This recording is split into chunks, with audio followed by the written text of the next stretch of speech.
housing for seniors. And the person who wrote this writes, I need to move. The person has called city agencies and is lost, not knowing what to do next. Any ideas about easy access, housing for senior people who are not either wealthy nor disabled? Did I get that question right if I wrote that? Yeah. Where are we down the line? Is it Rafael? Who took the last main question? Rafael, take that first.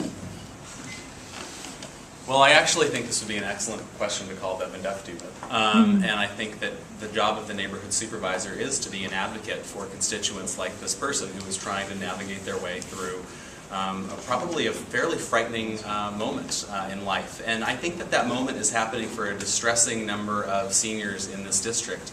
I was having a conversation with a 68-year-old woman a few weeks ago who's in a building that's being Ellis acted in Twin Peaks, and she and her neighbors, most of whom are in their 60s or 70s and have lived in this building for 20, 30 years, all now need at this point in their life to go find another place to live in San Francisco.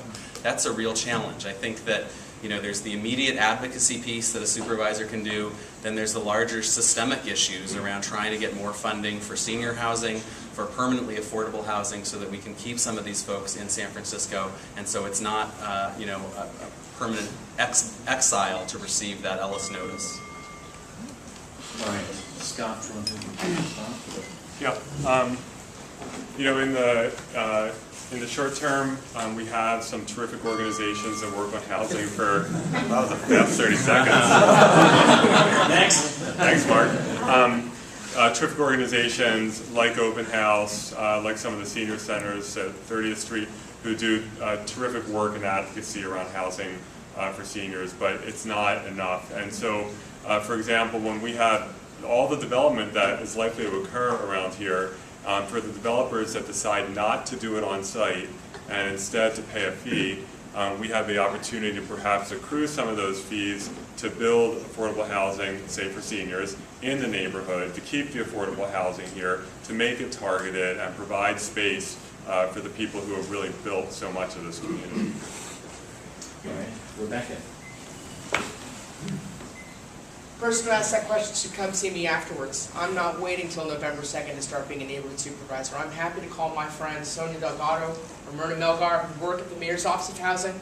I'm also happy to call my friends at the Housing Authority to see if we can get you on the Section 8 list and get you some housing sooner rather than later. That's what separates me from the folks on this stage. I know how to do this job. I know the folks at the city departments, and I know how to get the job done. Bill?